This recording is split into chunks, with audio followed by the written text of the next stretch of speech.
I can't find cash flow. I can't find a good deal. I hear this almost every single week from people who haven't bought their first rental yet. Now imagine these same words coming out of your kid's mouth. Imagine them saying, I can't get into a good college. I can't be a doctor. You wouldn't accept that. Not for a second. You tell them to believe it's possible. You tell them they're capable. You tell them to not give up on their dreams and go after what they really want. So why is it any different for you? Is it true that you can't find cash flow? Is it true that it's impossible to find a good deal? 25 years of investing in real estate has taught me something. Those aren't facts, they're beliefs. The exact same kind you never let your kids settle for. And in my opinion, that's the only thing standing between you and your first deal. I used to do the same thing.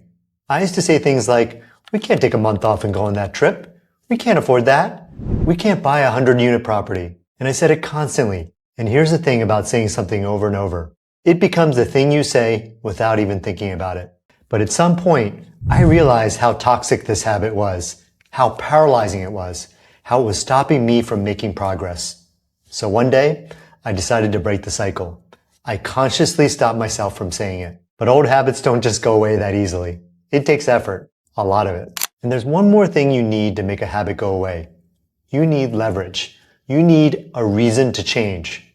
And my reason? Maybe it's something that will help you too. My reason was my kids. My kids motivated me to kick the habit. Once I realized that I was teaching them to believe that they can't do something, that they can't achieve their dreams, it was too painful to think that I was the reason they didn't reach their full potential. And that's when I started to really put in the work. And after a lot of work and enough leverage on myself, the habit finally started to fade. So you might be wondering, how exactly do you get the habit to go away? Well, here's what worked for me. First, I catch myself.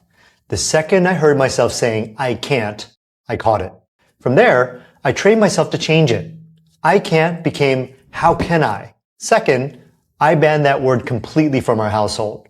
So whenever our kids said, I can't, I tell them, we don't say that word in our family. We say, how can I? I'm sure you can relate to why this came up so often. Ask a kid to clean their room, try something they've never done before, and 9 times out of 10, the first thing out of their mouth is, I can't.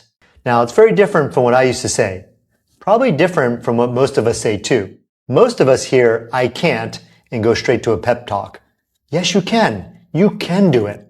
The key is first getting them to believe that anything is possible. And from there, turning it into a question so their brain actually starts working the problem instead of deciding there's no solution. Because if you believe there's no solution, if you believe there's nothing you can do about it, you're a victim of circumstance. And the likelihood is you won't take any action to solve the problem. So the next time you're looking at Redfin or your agent tells you it's impossible to find cash flow, tell yourself that you absolutely can. You just have to figure out how, just like you tell your kids. Most of the time, you're not consciously choosing to say, I can't. It's just running quietly in the background, deciding what you go after and what you don't, without you ever putting it to a vote. And here's the cost of that. Every year you keep saying it, out loud or just in your head, is a year you didn't make the call. Check in with your agent. Didn't put in that offer. 10 years of I can't isn't just a mindset. It's the units you don't own. It's the tax bill you're still paying because you never went after the strategies that were available to you the entire time. Henry Ford said it 100 years ago, and it's still exactly right. Whether you think you can or you think you can't, you're right. Your belief decides your action. Your action decides your result. And if the belief never changes, neither does the result.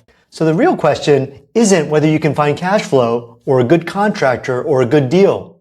It's whether you're going to keep letting a belief you never examined make that decision for you. And that's the question I want you to actually use. Not just on your kids, not just in your own head. I want you to use it on the excuses I hear more than any other. Let me show you exactly what this looks like because it happened to me. There was a point where I didn't think I could buy a 100-unit property. I told myself all the reasons why. I don't know enough. I don't have the right contacts. I don't have the money. Stack enough of those on top of each other and you've got yourself a wall. And I did, for years. Here's the irony. At the same time, I was teaching Zero to Freedom, helping people who had never bought a single rental buy their first one. I tell them, don't tell yourself you can't. Ask yourself, how can I? And one day, saying that out loud, it hit me. I've been challenging other people to go after their first deal for years, and I was still stuck at zero on my 100-unit property. And it wasn't because I couldn't do it. It was because subconsciously, I was still telling myself I couldn't. So I started asking myself the same question I've been handing out to everyone else. How can I? And within a year, I bought my first 100-unit property. And in the 5 years since, we've added over 3,100 doors. And the only thing that changed was the question I was willing to ask myself. And that's the part people miss. You don't need the full plan before you start. You just need to start with the belief that you can. Now, I want to be honest about something, because I see this exact pattern in almost every student who comes through Zero to Freedom. Zero to Freedom is our foundational course for people learning how to invest the right way. And the right way means buying properties that make you money, not properties that take money out of your pocket each month and put you at risk. And before they get there, almost everyone shows up with that same belief. I can't find cash flow. And the thing is, it's not a fact. It's just a habit talking. We've had students walk in with that exact language and walk out months later with units they never thought were possible for them. Take Wei Lan. Her first property was 14 units. Most people would stop right there and call that a win. Wei Lan didn't. She added a 16-unit property next. Within her first year of investing, she was already at 30 units. That's not luck. That's someone who stopped saying, I can't, and started asking, how can I?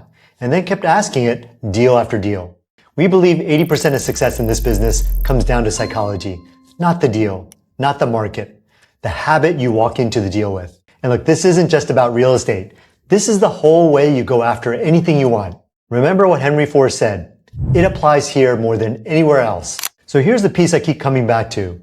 If you want leverage over yourself, a reason to change that's bigger than yourself, think about your kids. Because they are learning can and can't from you right now, whether you're trying to teach it or not. Now, if you don't have kids yet, this still applies to you. Maybe more. Because can't is a habit. And habits are a lot easier to build early than to rip out later. If you're saying it now, you're not just stuck today. You're rehearsing the exact thing you'll have to unlearn before you can model anything different for your own kids down the road. Better to break it now while it's just you than break it later while someone's watching. If I keep saying, I can't find a good market, I'm not just limiting me, I'm handing my kids the exact same habit my parents handed me without meaning to. And if you're feeling that one, you're right on track. That discomfort means you're paying attention. So the next time you catch that word coming out of your mouth, in front of your kids or just in your own head, staring at another listing you talked yourself out of, stop and ask the better question instead. How can I? And that's the whole shift. Not a 5-step plan, not some overnight transformation, just a different question asked consistently until it becomes the way you think. That's how you go from feeling stuck full-time, feeling like you don't have any options, feeling like you can't get out, to creating real freedom for yourself. Not because you had it all figured out, because you stopped saying, I can't, and started asking, how can I? If you're at the point where you're ready to start asking, how can I?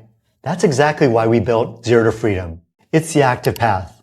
You learn to find real cash flow, vet real contractors, and evaluate real markets with the confidence that comes from finally asking the right question. Book a free strategy call and let's figure out if it's the right next step for you. Your kids are going to learn one of those 2 words from you either way. Might as well be how.